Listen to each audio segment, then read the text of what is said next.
നമ്മൾ നവോത്ഥാനം അല്ലെങ്കിൽ റെനേസൻസിനെപ്പറ്റി കേൾക്കുമ്പോൾ ആദ്യം തന്നെ മനസ്സിലേക്ക് വരുന്നത് ലിയോണാർഡോ ഡാവിഞ്ചിയും മൈക്കലാഞ്ചലോയുമൊക്കെയാണല്ലേ. ഇറ്റലിയിൽ തുടങ്ങിയ ആ ഒരു ഭയങ്കര കൾച്ചറൽ മൂവ്മെന്റ്. പക്ഷേ സംഭവം എന്താണെന്ന് വെച്ചാൽ അതേ കാലഘട്ടത്തിൽ ഇംഗ്ലണ്ടിലും ഒരു നവോത്ഥാനം നടക്കുന്നുണ്ടായിരുന്നു. പക്ഷേ അത് ഇറ്റലിയിൽ കണ്ടപോലെ ആയിരുന്നില്ല, തികച്ചും വ്യത്യസ്തമായിരുന്നു. എന്തുകൊണ്ടാണ് ഇംഗ്ലണ്ടിന്റെ ഈ പുനർജന്മം ഇത്രയ്ക്ക് യുണീക്കായിരുന്നത്? വാ നമുക്ക് നോക്കാം. യൂറോപ്പിൽ മൊത്തത്തിൽ അലയടിച്ച ആ കലാപരമായ വിപ്ലവം ഇംഗ്ലണ്ടിലെത്തി അവിടുത്തെ മതപരമായ വിപ്ലവമായി കൂട്ടിയടിച്ചപ്പോൾ എന്ത് സംഭവിച്ചു? അതാണ് നമ്മൾ നഴിച്ചെടുക്കാൻ പോകുന്നത്. ഈയൊരു കൂടിച്ചേരലാണ്, നിങ്ങൾക്കറിയുമോ, ഷേക്സ്പിയറിനെ പോലുള്ള ഇതിഹാസങ്ങൾക്ക് ജന്മം നൽകിയത്. അപ്പോ ആദ്യം തന്നെ ഒരു കാര്യം പറയാം. ഈ നവോത്ഥാനം എന്ന ആശയം ഇംഗ്ലണ്ടിൽ തനിയെ ഉണ്ടായതൊന്നുമല്ല. ശരിക്കും പറഞ്ഞാൽ അത് യൂറോപ്പിൽ നിന്ന് ഇംഗ്ലണ്ടിലേക്ക് കടന്നുവന്ന ഒന്നായിരുന്നു, ഏതാണ്ട് 15-ാം നൂറ്റാണ്ടിന്റെ അവസാനത്തോടെ. അപ്പോ ഇതിന്റെയൊക്കെ തുടക്കം എവിടെയായിരുന്നു? യൂറോപ്പിലെ ഈയൊരു വിജ്ഞാന വിപ്ലവത്തിന് തിരികൊളുത്തിയത് പ്രധാനമായിട്ടും 2 സംഭവങ്ങളാണ്. ഒന്ന്, 1453-ൽ കോൺസ്റ്റാന്റിനോപ്പിളിന്റെ പതനം, അതുപോലെ ഗുട്ടൻബർഗിന്റെ അച്ചടി യന്ത്രത്തിന്റെ കണ്ടുപിടുത്തം. ഈ 2 കാര്യങ്ങളും വന്നതോടെ പുതിയ പുതിയ ആശയങ്ങളും അറിവുകളും യൂറോപ്പിൽ മുഴുവൻ കാട്ടുതീ പോലെ പടർന്നു. ഒന്ന് ആലോചിച്ചു നോക്കൂ. കോൺസ്റ്റാന്റിനോപ്പിൾ വീണപ്പോൾ അവിടെ നിന്നും രക്ഷപ്പെട്ട പണ്ഡിതന്മാർ ഇറ്റലിയിലേക്ക് വന്നത് വെറും കൈയോടെയല്ല, നൂറ്റാണ്ടുകളായി കാണാമറയത്ത് പോയെന്ന് വിചാരിച്ച അറിവിന്റെ ഒരു ഖജാനാവ് തന്നെ ആയിരുന്നു അവർ കൂടെ കൊണ്ടുവന്നത്. പ്രത്യേകിച്ച് പുരാതന ഗ്രീക്ക് വിജ്ഞാനം. ഈയൊരു പുതിയ അറിവിന്റെ ഒഴുക്കിൽ നിന്ന് പൊങ്ങിവന്ന ഒരു കിടിലൻ ഐഡിയ ആയിരുന്നു ഹ്യൂമനിസം. അതുവരെ ദൈവത്തെയും മതത്തെയും മാത്രം കേന്ദ്രീകരിച്ചിരുന്ന ഒരു ലോകത്ത് മനുഷ്യന്റെ കഴിവിനും അവന്റെ ബുദ്ധിക്കും അവന്റെ ചിന്തകൾക്കും പ്രാധാന്യം കൊടുക്കുന്ന ഒരു പുതിയ കാഴ്ചപ്പാട്. ഈയൊരു ചിന്തയാണ് നവോത്ഥാനത്തിന്റെ യഥാർത്ഥ എഞ്ചിനെന്ന് പറയുന്നത്. അപ്പോ ഇംഗ്ലീഷ് നവോത്ഥാനത്തെ യൂറോപ്പിലെ ബാക്കി സ്ഥലങ്ങളിൽ നിന്നും വ്യത്യസ്തമാക്കിയ ഏറ്റവും വലിയ ഘടകം എന്തായിരുന്നുവെന്നോ? അത് പ്രൊട്ടസ്റ്റന്റ് മതപരിഷ്കരണമായിരുന്നു. ഈ ഒരൊറ്റ സംഭവം മതിയായിരുന്നു അവിടുത്തെ കലയുടെയും സാഹിത്യത്തിന്റെയും ഗതി തന്നെ തിരിച്ചുവിടാൻ. ഇതാണ് പ്രധാന വ്യത്യാസം. യൂറോപ്പിൽ സംഭവിച്ചതെന്താന്ന് വെച്ചാൽ മനുഷ്യന്റെ കഴിവിനും ഭംഗിക്കും ഒരു ലിമിറ്റും വെച്ചില്ല. പക്ഷേ ഇംഗ്ലണ്ടിലെത്തിയപ്പോൾ കഥ മാറി. അവിടെ ഈ ഹ്യൂമനിസ്റ്റ് ആശയങ്ങൾക്ക് മുകളിൽ ശക്തമായൊരു മതപരമായ ഫിൽറ്റർ വന്നു. കലയെപ്പോലും അവർ കണ്ടത് ഒരു ധാർമ്മിക ചട്ടക്കൂടിനുള്ളിൽ നിന്നുകൊണ്ടാണ്. ഈയൊരു വാചകം അന്നത്തെ ഇംഗ്ലണ്ടിലെ സാംസ്കാരിക സംഘർഷത്തെ കൃത്യമായി കാണിക്കുന്നുണ്ട്. അതായത്, ഒരു വശത്ത് ഇറ്റാലിയൻ കലയോട് ഭയങ്കര ആരാധന, മറുവശത്ത് അതിലെ സുഖലോലുപതയൊക്കെ കാണുമ്പോൾ ഒരു ധാർമ്മിക കുറ്റബോധം. ഈയൊരു വടംവലി അവരുടെ കലയിലും സാഹിത്യത്തിലും നമുക്ക് ശരിക്കും കാണാൻ പറ്റും. അപ്പോൾ ഈ നവോത്ഥാനമൊക്കെ ഇംഗ്ലണ്ടിലെത്തുന്നതിനും എത്രയോ മുമ്പ് തന്നെ അവിടെ ഈ മതപരിഷ്കരണത്തിന്റെ വിത്തുകൾ വീണിരുന്നു. ജോൺ വൈക്ലിഫിനെ പോലുള്ളവർ സഭയെ ചോദ്യം ചെയ്യാൻ തുടങ്ങി. പിന്നാലെ ബൈബിൾ സാധാരണക്കാർക്ക് വായിക്കാൻ പറ്റുന്ന ഇംഗ്ലീഷിലേക്ക് വന്നു. ഒടുവിൽ ഹെൻറി 8-ാമൻ രാജാവ് സ്വന്തം രാഷ്ട്രീയ കാരണങ്ങൾ കൊണ്ട് റോമുമായി തെറ്റിയതോടെ ഈ മതപരിഷ്കരണത്തിന്റെ ഒരു രാഷ്ട്രീയ മുഖം കൂടി കൈവന്നു. ഓക്കെ, അപ്പോൾ മതം മാത്രമല്ല ഇംഗ്ലീഷ് നവോത്ഥാനത്തെ ഒരു സ്പെഷ്യൽ ഐറ്റമാക്കിയത്. ഇംഗ്ലണ്ടിന്റെ ആ ഒരു പ്രത്യേക രാഷ്ട്രീയവും സാമൂഹികവുമായ സാഹചര്യങ്ങൾക്കും ഇതിൽ വലിയൊരു പങ്കുണ്ട്. അതെന്തൊക്കെയാണെന്ന് നമുക്കൊന്ന് നോക്കാം. യൂറോപ്പിലെ നവോത്ഥാനം കുറച്ചുകൂടി ഒരു എലീറ്റ് സംഭവമായിരുന്നു. വലിയ വലിയ പ്രഭുക്കന്മാരുടെയും പണക്കാരുടെയും ഇടയിൽ ഒതുങ്ങി നിന്നു. പക്ഷെ ഇംഗ്ലണ്ടിൽ അങ്ങനെയായിരുന്നില്ല. അത് സാധാരണക്കാരിലേക്കും ഇറങ്ങിച്ചെന്നു. കാരണം മതപരിഷ്കരണം വന്നതോടെ കൂടുതൽ ആളുകൾക്ക് എഴുത്തും വായനയും അറിയാമായിരുന്നു. പോരാത്തതിന് അവിടത്തെ നാടോടി കലാരൂപങ്ങളെയും അവർ ഇതിന്റെ ഭാഗമാക്കി. ഇതിനെല്ലാം ഉപരി ശക്തമായ ഒരു ദേശീയതയും ഇതിന് പിന്നിൽ പ്രവർത്തിച്ചു. അതായത്, ഇംഗ്ലണ്ട് ഒരു നമ്മൾ വേറെ ലെവൽ എന്നൊരു ചിന്തയിലേക്ക് വരികയായിരുന്നു. ഗ്രീക്കുകാർക്കും റോമാക്കാർക്കും അവരുടേതായ സുവർണ കാലഘട്ടം ഉണ്ടായിരുന്നെങ്കിൽ നമുക്കും വേണം നമ്മുടേതായ ഒരു സുവർണ കാലഘട്ടം എന്നൊരു വാശി. ഈയൊരു ചിന്തയാണ് ഇംഗ്ലീഷ് ഭാഷയ്ക്കും സാഹിത്യത്തിനും സ്വന്തമായ ഒരു വ്യക്തിത്വം നൽകിയത്. ഈയൊരു വാചകമുണ്ടല്ലോ, അത് ഇതിന്റെയെല്ലാം ഒരു കാതലാണ്. യൂറോപ്പിലെ നവോത്ഥാനം പുറം ലോകത്തേക്ക് നോക്കിയപ്പോൾ ഇംഗ്ലീഷുകാർ ചെയ്തതെന്താ? അവർ അവരവരുടെ ഉള്ളിലേക്ക് നോക്കി, ഇംഗ്ലണ്ടിന്റെ സ്വന്തം കഥകളിലേക്കും പാരമ്പര്യങ്ങളിലേക്കും. അതിന്റെ ഫലമായിട്ടാണ് തികച്ചും ഇംഗ്ലീഷായ ഒരു നവോത്ഥാനമുണ്ടായത്. ഇപ്പം നമ്മൾ കുറേ കാര്യങ്ങൾ പറഞ്ഞു അല്ലേ? ഹ്യൂമനിസം, മതം, ദേശീയത, ജനകീയ കല. ഇതെല്ലാം കൂടി ചേർന്ന് എങ്ങനെയാണ് ഇംഗ്ലീഷ് സാഹിത്യത്തിൽ ഒരു ബിഗ് ബാങ് ഉണ്ടാക്കിയതെന്ന് നോക്കാം. സിമ്പിളായി പറഞ്ഞാൽ ഇംഗ്ലണ്ടിലെ സാഹചര്യം ഒരു പ്രത്യേകതരം കോക്ടെയിൽ പോലെയായിരുന്നു. ക്ലാസിക്കൽ സാഹിത്യത്തിൽ നിന്നുള്ള ഹ്യൂമനിസം, പ്രൊട്ടസ്റ്റന്റ് മതത്തിൽ നിന്നുള്ള ധാർമ്മികബോധം, പിന്നെ വളർന്നുവരുന്ന ആ ദേശീയത, ഇതെല്ലാം കൂടി ചേർന്നപ്പോൾ അത് സാഹിത്യത്തിന്, പ്രത്യേകിച്ച് നാടകത്തിന് വളരാൻ പറ്റിയ ഏറ്റവും നല്ലൊരു മണ്ണായി മാറി. അപ്പോൾ ഈ വിശകലനം നമ്മളൊരു വലിയ ചോദ്യത്തിലേക്കാണ് എത്തിക്കുന്നത്. ഒരുപക്ഷേ യൂറോപ്പിലെ പോലെ സാധാരണ ഒരു നവോത്ഥാനമാണ് ഇംഗ്ലണ്ടിലും നടന്നിരുന്നെങ്കിൽ വില്യം ഷേക്സ്പിയർ എന്ന ഒരു എഴുത്തുകാരനെ നമുക്ക് കിട്ടുമായിരുന്നോ? ഈയൊരു ചരിത്രപരമായ കൂടിച്ചേരലാണ് ചിലപ്പോൾ ആ മഹത്തായ സൃഷ്ടികൾക്ക് പിന്നിലെ രഹസ്യം. ഇതിനെക്കുറിച്ച് നിങ്ങൾക്കെന്ത് തോന്നുന്നു? എഡ്മണ്ട് സ്പെൻസർ ഇംഗ്ലീഷ് സാഹിത്യത്തിൽ ഒരുപക്ഷെ നമ്മൾ കേട്ടിട്ടുള്ള ഒരു വലിയ പേരാണ്. പക്ഷേ അദ്ദേഹത്തെ വെറുമൊരു കവിയായിട്ട് മാത്രം കണ്ടാൽ മതിയോ? അല്ല. ഒരു കൊളോണിയൽ ഉദ്യോഗസ്ഥൻ എന്ന നിലയിലുള്ള അദ്ദേഹത്തിന്റെ ജീവിതം, അദ്ദേഹത്തിന്റെ കവിതകളെ എങ്ങനെയാവും രൂപപ്പെടുത്തിയത്? വാ, നമുക്കിതിൻ്റെ ഉള്ളിലേക്കൊന്ന് ഇറങ്ങിച്ചെല്ലാം. സ്പെൻസറുടെ ജീവിതത്തിലേക്ക് കടക്കുന്നതിന് മുൻപ് നമുക്ക് ഈ ഒരു ചോദ്യത്തെക്കുറിച്ചൊരു നിമിഷം ചിന്തിച്ചാലോ? ഒരു എഴുത്തുകാരന്റെ ജീവിതം അവരുടെ കൃതികൾ മനസ്സിലാക്കാൻ നമ്മളെ സഹായിക്കുമോ? അതോ ചിലപ്പോൾ വഴിതെറ്റിക്കുമോ? എന്താണ് നിങ്ങൾക്ക് തോന്നുന്നത്? സത്യം പറഞ്ഞാൽ ഈ ചോദ്യത്തിന് രണ്ട് പ്രധാന ഉത്തരങ്ങളാണുള്ളത്. ഒരു വശത്ത് ഒരു പുസ്തകത്തിന്റെ താക്കോലെന്ന് പറയുന്നത് അത് എഴുതിയ ആളുടെ ജീവിതം തന്നെയാണെന്ന് വാദിക്കുന്നവരുണ്ട്. അവരുടെ അനുഭവങ്ങളൊക്കെ അറിഞ്ഞാൽ മാത്രമേ ആ കൃതി നമുക്ക് പൂർണ്ണമായിട്ട് മനസ്സിലാക്കാൻ കഴിയൂ എന്ന്. എന്നാൽ മറുവശത്ത് വേറൊരു കൂട്ടർ പറയുന്നു, എഴുത്തുകാരൻ മരിച്ചു, ഇനി പ്രധാനം ആ കൃതിക്ക് മാത്രമാണ്. ഓരോ വായനക്കാരനും അതിന് പുതിയ പുതിയ അർത്ഥങ്ങൾ നൽകാമെന്ന്. അപ്പോൾ നമുക്ക് ഈ രണ്ട് ആശയങ്ങളും സ്പെൻസറുടെ ജീവിതത്തിലൂടെ ഒന്ന് പരിശോധിച്ചു നോക്കാം. അപ്പോൾ നമ്മുടെ ഈ യാത്ര എങ്ങനെയായിരിക്കുമെന്ന് ഞാൻ പറയാം. നമ്മൾ ആദ്യം കലയും കലാകാരനും തമ്മിലുള്ള ആ വലിയ തർക്കത്തെപ്പറ്റി കുറച്ചൊന്ന് സംസാരിക്കും. പിന്നെ നേരെ സ്പെൻസറുടെ ജീവിതത്തിലേക്ക് കടക്കും. അദ്ദേഹത്തിന്റെ വലിയ സ്വപ്നങ്ങൾ, അയർലൻഡിലെ ആ ഒരു വിവാദപരമായ ജീവിതം, പിന്നെ അദ്ദേഹത്തിന്റെ പ്രണയം, പ്രശസ്തി, അങ്ങനെയെല്ലാം. അവസാനം നമ്മൾ തുടങ്ങിയ അതേ ചോദ്യത്തിലേക്ക് തന്നെ മടങ്ങിയെത്തും. ഈ ജീവിതകഥയെല്ലാം അറിഞ്ഞതുകൊണ്ട് എന്തെങ്കിലും കാര്യമുണ്ടോ എന്ന്. അപ്പോൾ നമുക്ക് ആ ഒരു വലിയ സംവാദത്തിൽ നിന്ന് തന്നെ തുടങ്ങിയേക്കാം. കലയാണോ കലാകാരനാണോ ശരിക്കും പ്രധാനം? ഇത് പണ്ടു മുതലേ ഉള്ളൊരു വിശ്വാസമാണ് കേട്ടോ. അതായത് ഒരു കൃതിയെ ശരിക്കും മനസ്സിലാക്കണമെങ്കിൽ അതെഴുതിയ ആളെ നമ്മൾ അറിയണം. അവരുടെ ജീവിതത്തിലെ ഓരോ അനുഭവവും ഒരുപക്ഷെ കവിതയിലെ ഓരോ വരിയിലും പ്രതിഫലിക്കുന്നുണ്ടാവാം. ചുരുക്കി പറഞ്ഞാൽ എഴുത്തുകാരനെ അറിയാതെ നിങ്ങൾക്ക് എഴുത്തിനെ പൂർണ്ണമായി അറിയാൻ കഴിയില്ല എന്നൊരു വാദം. എന്നാൽ പിന്നീട് വന്ന ആധുനിക ചിന്തകർ ഇതിനെ ചോദ്യം ചെയ്തു. അവർ ചോദിച്ചത് ഇതാണ്: എന്തിനാണ് എഴുത്തുകാരൻ ഇത്രയധികം പ്രാധാന്യം കൊടുക്കുന്നത്? ഒരു കൃതി പ്രസിദ്ധീകരിച്ചു കഴിഞ്ഞാൽ അത് പിന്നെ വായനക്കാരൻ്റേതാണ്. എഴുത്തുകാരൻ എന്തുദ്ദേശിച്ചു എന്നതിന് അവിടെ ഒരു പ്രസക്തിയുമില്ല. പ്രധാനം ആ എഴുത്താണ്, അല്ലാതെ അതുണ്ടാക്കിയ ആളല്ല. ഓക്കേ, അപ്പോൾ ഈ രണ്ട് വാദങ്ങളും നമ്മുടെ മനസ്സിൽ വെച്ചുകൊണ്ട് നമുക്ക് സ്പെൻസറുടെ ജീവിതത്തിലേക്കൊന്ന് നോക്കാം. എങ്ങനെയാണ് ഒരു സാധാരണക്കാരനായ പയ്യൻ ഇംഗ്ലണ്ടിലെ ഏറ്റവും വലിയ കവികളിൽ ഒരാളായിട്ട് മാറിയത്? സ്പെൻസറുടെ ജീവിതമെന്ന് പറയുന്നത് ശരിക്കും ഒരു ദ്രുതഗതിയിലുള്ള ഉയർച്ചയുടെ കഥയാണ്. 1552 ഒരു സാധാരണ കുടുംബത്തിൽ ജനിച്ച അദ്ദേഹം പഠനത്തിലുള്ള തന്റെ കഴിവുകൊണ്ട് മാത്രം പടിപടിയായി ഉയർന്നു. സ്കൂളിലും സർവകലാശാലയിലുമൊക്കെ ഒരു പാവപ്പെട്ട വിദ്യാർത്ഥി എന്ന നിലയിലാണ് പ്രവേശനം നേടിയത്. എന്നിട്ടും ഒടുവിൽ 1580 ആയപ്പോഴേക്കും അയർലൻഡിലെ ഒരു പ്രമുഖ ഉദ്യോഗസ്ഥനായ അദ്ദേഹം മാറി. ഇതായിരുന്നു അദ്ദേഹത്തിന്റെ ആ ഒരു വിജയ ഫോർമുല. ഒന്നാമതായി സ്കൂളിൽ ഒരു പാവപ്പെട്ട കുട്ടിയായി തുടങ്ങി. രണ്ടാമതായി കേംബ്രിഡ്ജിൽ ചെറിയ ചെറിയ ജോലികളൊക്കെ ചെയ്ത് പഠനം പൂർത്തിയാക്കി. പിന്നെ തന്റെ ആ അറിവും കഴിവും ഉപയോഗിച്ച് സമൂഹത്തിൽ സ്ഥാനമാനങ്ങൾക്കായി ശ്രമിച്ചു.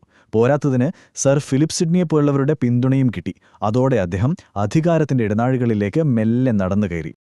ഇവിടെയാണ് നമ്മളൊരു പ്രധാനപ്പെട്ട കാര്യം മനസ്സിലാക്കേണ്ടത്. സ്പെൻസറെ സംബന്ധിച്ച് കവിത എന്ന് പറയുന്നത് വെറുമൊരു ഹോബി ആയിരുന്നില്ല. അല്ല, അത് സമൂഹത്തിൽ ഉയരങ്ങളിലെത്താനുള്ളൊരു ചവിട്ടുപടിയായിരുന്നു. അദ്ദേഹത്തിന്റെ ഓരോ വാക്കിലും ആ ഒരു അഭിലാഷം നിറഞ്ഞു നിന്നിരുന്നു. ആ അഭിലാഷം അദ്ദേഹത്തെ കൊണ്ടെത്തിച്ചത് എവിടെയാണെന്നോ? അയർലൻഡിലേക്ക്. അവിടെ അദ്ദേഹത്തിന്റെ ജീവിതം കൂടുതൽ സങ്കീർണമാവുകയായിരുന്നു. ഒരു വശത്ത് അവസരങ്ങൾ, മറുവശത്ത് വലിയ സംഘർഷങ്ങൾ. 3000 ഏക്കർ. ഇതായിരുന്നു അയർലൻഡിൽ സ്പെൻസർ സ്വന്തമാക്കിയ ഭൂമിയുടെ ഏകദേശ അളവ്. അത് വെറുമൊരു ഭൂമിയായിരുന്നില്ല, ഐറിഷ് ജനതയിൽ നിന്ന് പിടിച്ചെടുത്തതായിരുന്നു. എന്നുവെച്ചാൽ ഇംഗ്ലീഷ് കോളനിവൽക്കരണത്തിന്റെ ഏറ്റവും വലിയ ഗുണഭോക്താക്കളിൽ ഒരാളായിരുന്നു ഈ മഹാകവി. അയർലൻഡിൽ സ്പെൻസറിന് 2 മുഖങ്ങളായിരുന്നു എന്ന് വേണമെങ്കിൽ പറയാം. പകൽ സമയത്ത് അദ്ദേഹം ഒരു ക്രൂരനായ കൊളോണിയൽ ഭരണാധികാരിയായിരുന്നു. ഐറിഷുകാരെ അടിച്ചമർത്താനും അവരുടെ ഭൂമി സ്വന്തമാക്കാനും ഒരു മടിയും കാണിച്ചില്ല. എന്നാൽ രാത്രിയിൽ അതേ ഭൂമിയിലിരുന്നു ഐറിഷ് പ്രകൃതിയുടെ സൗന്ദര്യത്തിൽ ലയിച്ച് അദ്ദേഹം തന്റെ മഹത്തായ കാവ്യമായ ദി ഫെയറി ക്വീൻ എഴുതിക്കൊണ്ടിരുന്നു. അപ്പോൾ ഇതാണ് ആ വലിയ വിരോധാഭാസം. ഇംഗ്ലീഷ് സാഹിത്യത്തിലെ ഏറ്റവും മനോഹരമായ കവിതകളിലൊന്ന് ജനിച്ചത് അത്രയൊന്നും മനോഹരമല്ലാത്ത ഒരുപാട് ക്രൂരമായൊരു സാഹചര്യത്തിൽ നിന്നാണ്. സൗന്ദര്യവും ക്രൂരതയും ഒരേ മണ്ണിൽ ഒരുമിച്ചു നിന്നു. ഈ ക്രൂരതയുടെയും അഭിലാഷത്തിന്റെയും ഒക്കെ ഇടയിലും സ്പെൻസറുടെ ജീവിതത്തിൽ പ്രണയത്തിനും സൗന്ദര്യത്തിനും അതിൻ്റേതായ സ്ഥാനമുണ്ടായിരുന്നു. നമുക്ക് അദ്ദേഹത്തിന്റെ കവിതകളിലൂടെ ആ ലോകത്തേക്കൊന്ന് കടന്നു ചെല്ലാം. അദ്ദേഹത്തിന്റെ എപ്പിത്തലാമിയോൺ എന്ന കവിത എടുത്തു നോക്കൂ. ഇത് വെറുമൊരു കവിതയല്ല. 1594-ൽ എലിസബത്ത് ബോയിലുമായിട്ടുള്ള അദ്ദേഹത്തിന്റെ വിവാഹത്തെക്കുറിച്ചുള്ള ഒരു ആഘോഷം തന്നെയാണ് ആ കവിത. തന്റെ വ്യക്തിപരമായ സന്തോഷത്തെ അദ്ദേഹം കരയാക്കി മാറ്റിയെന്ന് പറയാം. ആ കാലഘട്ടത്തിൽ പ്രണയകവിതകളെന്നു പറഞ്ഞാൽ കൂടുതലും വിരഹത്തെയും നഷ്ടപ്രണയത്തെയും കുറിച്ചൊക്കെയായിരുന്നു. പക്ഷേ സ്പെൻസർ ആ ഒരു രീതി തന്നെ മാറ്റിമറച്ചു. അദ്ദേഹം തന്റെ വിജയകരമായ പ്രണയത്തെക്കുറിച്ച്, തന്റെ സന്തോഷത്തെക്കുറിച്ച് എഴുതി. അത് അക്കാലത്ത് ഒരു പുതിയ കാര്യം തന്നെയായിരുന്നു. ഒടുവിൽ അദ്ദേഹത്തിന്റെ ജീവിതത്തിലെ ആ വലിയ നിമിഷം വന്നെത്തി. 1589-ൽ സ്പെൻസർ തന്റെ ജീവിതത്തിലെ ഏറ്റവും വലിയ സൃഷ്ടിയായ ദ ഫെയറി ക്വീൻ നേരിട്ട് രാജ്ഞിയുടെ കാൽക്കൽ സമർപ്പിച്ചു. ഒരു സാധാരണക്കാരന്റെ മകൻ അങ്ങനെ ഇംഗ്ലണ്ടിലെ രാജ്ഞിയുടെ കവിയായി മാറുകയായിരുന്നു. അപ്പോൾ സ്പെൻസറുടെ അഭിലാഷങ്ങളും ക്രൂരതയും പ്രണയവുമെല്ലാം നമ്മൾ കണ്ടു. ഇനി നമുക്ക് തുടങ്ങിയിടത്തേക്ക് തന്നെ തിരിച്ചു പോകാം. ഇതെല്ലാം അറിഞ്ഞതുകൊണ്ട് അദ്ദേഹത്തിന്റെ കവിതയെക്കുറിച്ചുള്ള നമ്മുടെ കാഴ്ചപ്പാടിൽ എന്തെങ്കിലും മാറ്റം വരുന്നുണ്ടോ? ഇപ്പോൾ ഞാൻ ഈ ചോദ്യം വീണ്ടും ചോദിക്കുകയാണ്.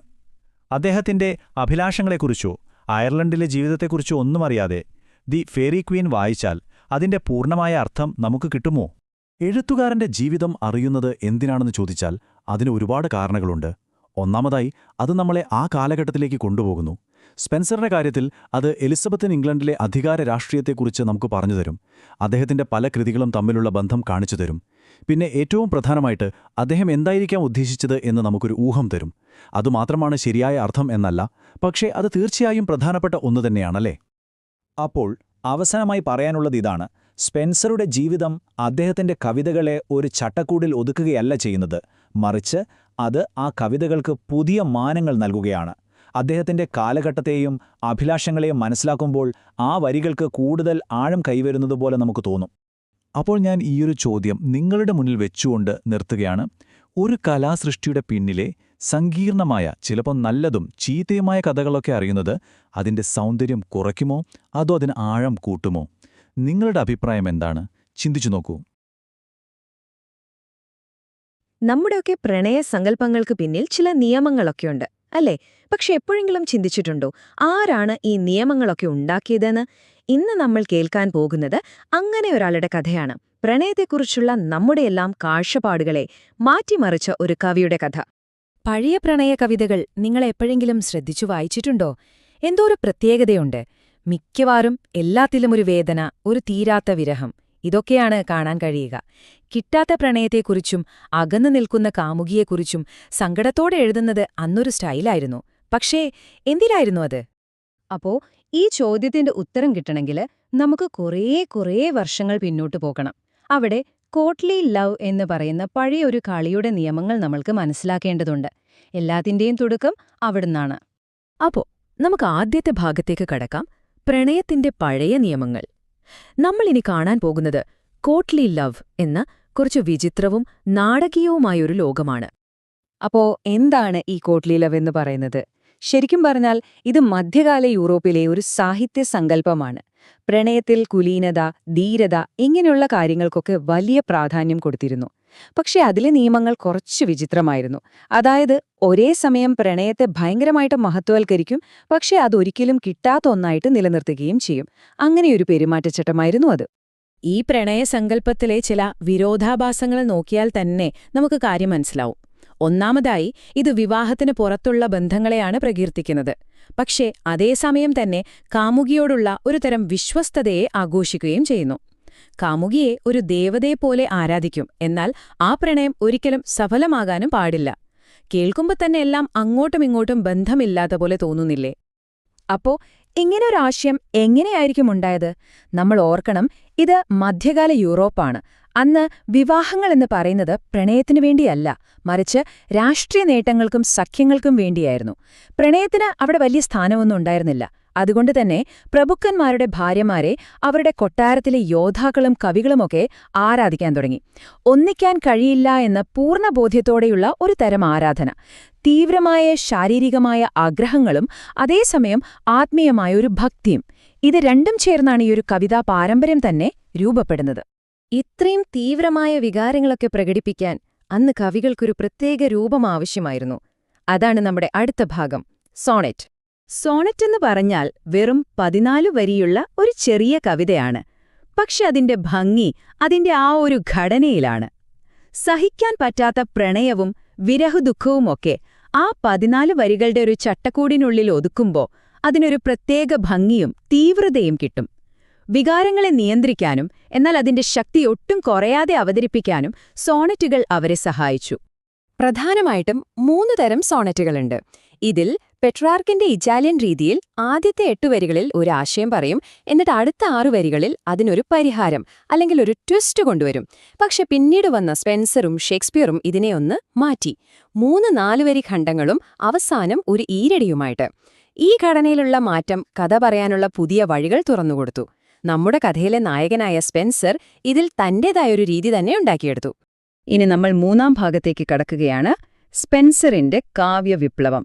എഡ്മണ്ട് സ്പെൻസർ എന്ന ഒരൊറ്റ കവി എങ്ങനെയാണ് പ്രണയത്തിന്റെ ഭാഷയെ തന്നെ മാറ്റിമറിച്ചത് എന്ന് നമുക്ക് നോക്കാം. സ്പെൻസറിന്റെ ഈ വിപ്ലവത്തിനു പിന്നിൽ പല കാര്യങ്ങൾ ഒത്തുവന്നിട്ടുണ്ട്. 1. ഫ്രാൻസിൽ നിന്ന് വന്ന കോട്ട്ലി ലവ് എന്ന ആശയം. 2. ഇറ്റലിയിൽ നിന്ന് വന്ന സോണറ്റ് എന്ന കാവ്യരൂപം. പിന്നെ അന്ന് ഇംഗ്ലണ്ടിൽ എല്ലാവരും ആരാധനയോടെ നോക്കിക്കണ്ടിരുന്ന എലിസബത്ത് രാജ്ഞി. ഇതിനെല്ലാം പുറമെ ഇംഗ്ലണ്ടിൽ വന്ന പ്രൊട്ടസ്റ്റന്റ് നവോത്ഥാന ചിന്തകൾ വിവാഹത്തിനു വലിയ പ്രാധാന്യം നൽകി. സ്പെൻസർ ചെയ്തതെന്താണെന്ന് വെച്ചാൽ ഈ ഘടകങ്ങളെയെല്ലാം കൂടി സമർത്ഥമായിട്ട് ഒന്നിച്ചു ചേർക്കുകയായിരുന്നു. ഇതാണ് ആ മാറ്റത്തിന്റെ കാതൽ. സ്പെൻസർ പ്രണയത്തെ ആകാശത്തുനിന്ന് നേരെ ഭൂമിയിലേക്ക് കൊണ്ടുവന്നു. അത് വെറുമൊരു ആരാധനയോ വേദനയോ മാത്രമല്ല, മറിച്ച് ഈ ലോകത്ത് ജീവിക്കുമ്പോൾ തന്നെ നമുക്ക് നേടാൻ കഴിയുന്ന, ആഘോഷിക്കാൻ പറ്റുന്ന ഒന്നാണെന്ന് അദ്ദേഹം തന്റെ കവിതകളിലൂടെ സ്ഥാപിച്ചു. ശരി, അപ്പോൾ നമുക്കിതിന്റെ തെളിവുകളിലേക്ക് കടക്കാം. സ്പെൻസർ ഇതെങ്ങനെയാണ് സാധിച്ചത്? അതിനായിട്ട് അദ്ദേഹത്തിന്റെ അമോറിറ്റി എന്ന സോണറ്റ് സമാഹാരത്തിലെ ചില കവിതകളൊന്ന് പരിശോധിച്ചു നോക്കാം. പഴയ കവിതകളിൽ പ്രണയി എപ്പോഴും കൊടുങ്കാറ്റിൽ പെട്ടുപോയ ഒരു കപ്പല് പോലെയായിരുന്നു, വികാരങ്ങളുടെ ഒരു ഇര. എന്നാൽ സ്പെൻസറിന്റെ കവിതയിലോ കാമുകി കൊടുങ്കാറ്റിന് കാരണമല്ല, മറിച്ച് ആ കൊടുങ്കാറ്റിൽ വഴി കാണിച്ചു തരുന്ന ഒരു വഴികാട്ടി നക്ഷത്രമാണ്. ആ മാറ്റം കണ്ടോ? വേദനയുടെ കാരണക്കാരി എന്ന സ്ഥാനത്ത് നിന്ന് പ്രതീക്ഷയുടെ ഉറവിടം എന്ന നിലയിലേക്ക് കാമുകിയെ സ്പെൻസർ ഉയർത്തുകയായിരുന്നു. ഇതാണ് ഏറ്റവും വലിയ വിപ്ലവം എന്ന് പറയാം. പഴയ രീതി അനുസരിച്ച് കവി ഒരു മാനിനെ വേട്ടയാടുകയാണ്. പക്ഷെ ആ മാൻ ഒരിക്കലും പിടിതരില്ല. അതൊരു തീരാത്ത ഓട്ടമാണ്. എന്നാൽ സ്പെൻസറിന്റെ കവിതയിൽ സംഭവിക്കുന്നത് എന്താണെന്ന് നോക്കൂ. ആ വേട്ടയിൽ തളർന്നു നിൽക്കുന്ന കവിയുടെ അടുത്തേക്ക് ആ മാൻ സ്വയം തിരിച്ചു വരികയാണ്. അവൾ സ്വയം തന്റെ ഇഷ്ടപ്രകാരം പ്രണയിയെ തിരഞ്ഞെടുക്കുന്നു. ഇതിന്റെ അർത്ഥം വളരെ വലുതാണ്. അതുവരെ പ്രണയത്തിൽ പുരുഷന്റെ ആഗ്രഹങ്ങളുടെ ഒരു വസ്തു മാത്രമായിട്ടാണ് സ്ത്രീയെ കണ്ടിരുന്നത്. സ്പെൻസർ ആ രീതിയെ തിരുത്തിയെഴുതി അവൾക്കും ആഗ്രഹങ്ങളുണ്ട്, അവൾക്കും തിരഞ്ഞെടുക്കാനുള്ള സ്വാതന്ത്ര്യമുണ്ട് എന്ന ആശയം സാഹിത്യത്തിലേക്ക് ആദ്യമായി കൊണ്ടുവന്നത് ഒരുപക്ഷെ അദ്ദേഹമായിരിക്കാം. പഴയ കവിതകളിൽ ശാരീരിക സൗന്ദര്യം പലപ്പോഴും ഒരു അപകടം പിടിച്ച ഒന്നായാണ് കണ്ടിരുന്നത്. അത് കവിയെ വഴിതെറ്റിക്കും, വേദന തരും എന്നൊക്കെയായിരുന്നു സങ്കല്പം. എന്നാൽ സ്പെൻസർ എന്തു ചെയ്തു? അദ്ദേഹം ശാരീരിക സൗന്ദര്യത്തെയും ആത്മീയ ഗുണങ്ങളെയും തമ്മിൽ ബന്ധിപ്പിച്ചു. അവളുടെ പുറമേയുള്ള സൗന്ദര്യം എന്ന് പറയുന്നത് അവളുടെ ഉള്ളിലെ നന്മയുടെ ഒരു പ്രതിഫലനം മാത്രമാണെന്ന് അദ്ദേഹം വാദിച്ചു. അങ്ങനെ പ്രണയത്തിലെ ശാരീരികതയ്ക്ക് അദ്ദേഹം ഒരു വിശുദ്ധി നൽകി. നമ്മുടെ അവസാന ഭാഗത്തേക്ക് കടക്കാം. എന്തുകൊണ്ടാണ് സ്പെൻസർ ഇന്നും പ്രസക്തനാകുന്നത്? 400 വർഷങ്ങൾക്കിപ്പുറവും ഈ കവിതകൾക്ക് എന്താണ് പ്രാധാന്യം? ഈയൊരു പരിണാമം നോക്കിയാൽ നമുക്ക് കാര്യം വ്യക്തമാവും. തുടക്കത്തിൽ കോട്ട്ലി ലവിലെ അപ്രാപ്യയായ ഒരു ദേവതയെപ്പോലെയുള്ള കാമുകി, പിന്നീട് പെട്രാക്കൻ സോണറ്റുകളിൽ വേദന നൽകുന്ന സുന്ദരിയായ പക്ഷെ ക്രൂരയായ കാമുകി. അവിടെ നിന്നാണ് സ്പെൻസറിലേക്ക് എത്തുന്നത്. സ്പെൻസറിന്റെ കാമുകി സമീപിക്കാവുന്ന, പ്രതികരിക്കുന്ന, ഈ ലോകത്ത് ജീവിക്കുന്ന ഒരാളാണ്. ഇന്ന് നമ്മൾ മനസ്സിലാക്കുന്ന പരസ്പര ബഹുമാനവും ഇഷ്ടവുമുള്ള ആധുനിക പ്രണയസങ്കല്പത്തിന്റെ അടിത്തറ പാകിയത് സ്പെൻസറായിരുന്നു എന്ന് പറയാം. ചുരുക്കി പറഞ്ഞാൽ ഇതാണ് സ്പെൻസറിന്റെ ഏറ്റവും വലിയ സംഭാവന. ഒരിക്കലും അവസാനിക്കാത്ത ഒരു ഓട്ടത്തിന്റെയും വേദനയുടെയും കഥയായിരുന്ന പ്രണയത്തെ രണ്ടുപേർ പരസ്പരം കണ്ടെത്തി ഒന്നാകുന്നതിന്റെ, പരസ്പരം പൂർണ്ണമാക്കുന്നതിന്റെ മനോഹരമായൊരു കഥയാക്കി മാറ്റിയത് സ്പെൻസറായിരുന്നു. സ്പെൻസർ അദ്ദേഹത്തിന്റെ കാലത്തെ ഏറ്റവും ശക്തമായ മാധ്യമമായ കവിത ഉപയോഗിച്ച് പ്രണയത്തിന്റെ അർത്ഥം തന്നെ മാറ്റിമറിച്ചു. അപ്പോൾ ഒരു നിമിഷം നമുക്ക് ചിന്തിക്കാം. സിനിമകളും സോഷ്യൽ മീഡിയയുമൊക്കെ നമ്മുടെ കാഴ്ചപ്പാടുകളെ രൂപപ്പെടുത്തുന്ന ഇന്നത്തെ ലോകത്ത് നമുക്ക് പ്രണയമെന്നാൽ എന്താണ്? ഒന്ന് ആലോചിച്ചു നോക്കൂ, ഒരു കല്യാണപ്പാട്ട് അത് വെറുമൊരു ആഘോഷം മാത്രമായിരിക്കുമോ? ചിലപ്പോ അതെഴുതിയ ആളുടെ ജീവിതത്തിലേക്ക്, അവരുടെ പ്രണയത്തിലേക്ക്, എന്തിനേറെ പറയുന്നു, അവരുടെ കരിയറിലെ പ്രശ്നങ്ങളിലേക്ക് വരെ തുറന്നുവെച്ച ഒരു വാതിലാണെങ്കിലോ? അതെ, ഇന്ന് നമ്മൾ അങ്ങനെയൊരു കഥയാണ് പറയാൻ പോകുന്നത്. എഡ്മണ്ട് സ്പെൻസർ എന്ന കവിയുടെ 2 വിവാഹഗീതങ്ങളെക്കുറിച്ചുള്ള ഒരു ആഴത്തിലുള്ള വിശകലനം. ഈ കഥയിലെ ഒരു പ്രധാന വാക്കാണ് എപ്പിത്തലാമിയൻ. കേൾക്കുമ്പോൾ എന്തോ വലിയ സംഭവമാണെന്ന് തോന്നുമെങ്കിലും സിമ്പിളാണ്. പുരാതന ഗ്രീസിൽ നിന്നാണ് ഈ വാക്ക് വരുന്നത്. മണവറയുടെ അരികിൽ വെച്ച് പാടുന്നത് എന്നൊക്കെയാണ് അർത്ഥം. ചുരുക്കി പറഞ്ഞാൽ ഒരു വെഡ്ഡിംഗ് സോങ്. ഈ കലാരൂപത്തിൽ ഒരു മാസ്റ്റർ തന്നെയുണ്ടായിരുന്നു, എഡ്മണ്ട് സ്പെൻസർ. അദ്ദേഹത്തിന്റെ ഒന്നിനൊന്ന് വ്യത്യസ്തമായ 2 പാട്ടുകളാണ് നമ്മൾ ഇന്ന് കീറിമുറിച്ച് പരിശോധിക്കാൻ പോകുന്നത്. അപ്പോ സ്പെൻസറുടെ ആ 2 വിവാഹഗീതങ്ങൾ ഇതൊരു സാധാരണ കഥയല്ല, മറിച്ച് വ്യക്തിപരമായ സന്തോഷത്തിൽ നിന്ന് തുടങ്ങി ജോലിയിലുള്ള പരാതികളിൽ അവസാനിക്കുന്ന ഒരു യാത്രയാണ്. ശരിക്കും പറഞ്ഞാൽ കവിയുടെ ജീവിതത്തിലെ 2 പ്രധാനപ്പെട്ട അധ്യായങ്ങൾ. ശരി, അപ്പൊ നമുക്ക് ആദ്യത്തെ കവിതയിലേക്ക് കടക്കാം. ഇത് സ്പെൻസറുടെ ജീവിതത്തിലെ ഏറ്റവും സന്തോഷം നിറഞ്ഞ ഒരു നിമിഷമാണ്. അദ്ദേഹത്തിന്റെ സ്വന്തം കല്യാണം. എലിസബത്ത് ബോയിലുമായുള്ള വിവാഹത്തിനു വേണ്ടി അദ്ദേഹം തന്നെ എഴുതിയ ഒരു ഗീതം, എപ്പിത്തലാമിയൻ. അതൊരു വെറും കവിതയല്ല, ഒരു മാസ്റ്റർപീസ് തന്നെയാണ്. ഇതൊരു പ്രണയ കവിത എന്നതിലുപരി ഒരു അനുഭവമാണ്. വായിക്കുമ്പോൾ നമുക്ക് ആ സന്തോഷം ഫീല് ചെയ്യും. അത്രയ്ക്കും ആവേശവും ഒരുതരം സെൻഷ്വാലിറ്റിയുമൊക്കെ അതിവിദഗ്ധമായി അദ്ദേഹം അതിൽ ചേർത്തിട്ടുണ്ട്.